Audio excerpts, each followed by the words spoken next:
जम्मू कश्मीर विधानसभा में आर्टिकल 370 को फिर से वापस लाने के लिए एक प्रस्ताव पारित किया गया है, जिसमें मोदी सरकार से जम्मू कश्मीर के चुने हुए प्रतिनिधियों के साथ बातचीत कर विशेष दर्जे और संवैधानिक गारंटी को फिर से स्थापित करने की मांग की गई है। लेकिन क्या अब कश्मीर में 370 को फिर से लागू करना संभव है? क्या केंद्र की मोदी सरकार जम्मू कश्मीर में फिर से 370 लागू करने वाली है? नमस्कार, आप देख रहे हैं चकल्लस। सबसे पहले आप हमारे चैनल को सब्सक्राइब कर लीजिए ताकि आगे ऐसी खबरों की अपडेट्स आपसे मिस ना हो। दरअसल 5 अगस्त 2019 को केंद्र की मोदी सरकार ने जम्मू कश्मीर से आर्टिकल 370 को खत्म कर राज्य को 2 केंद्र शासित प्रदेशों यानी जम्मू कश्मीर और लद्दाख में बांट दिया था, जिसके बाद सुप्रीम कोर्ट में कई याचिकाएं दाखिल की गईं, जिन पर दिसंबर 2023 में सुप्रीम कोर्ट की 5 जजों की बेंच ने केंद्र के फैसले को बरकरार रखा।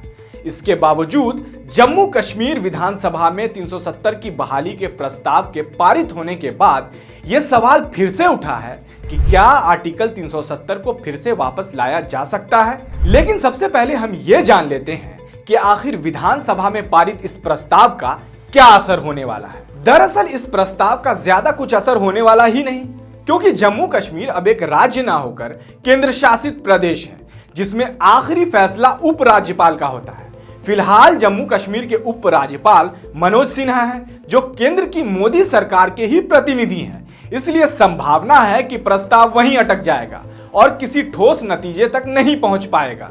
अब यहां सवाल उठता है कि क्या कश्मीर में कभी 370 को बहाल किया भी जा सकता है या नहीं। इस पर संविधान एक्सपर्ट्स का मानना है कि आर्टिकल 370 को फिर से बहाल करना लगभग असंभव है, क्योंकि 2019 में राष्ट्रपति के आदेश पर ही संविधान के आर्टिकल 367 को संशोधित किया गया था, जिसने 370 को हटाने का रास्ता साफ किया था।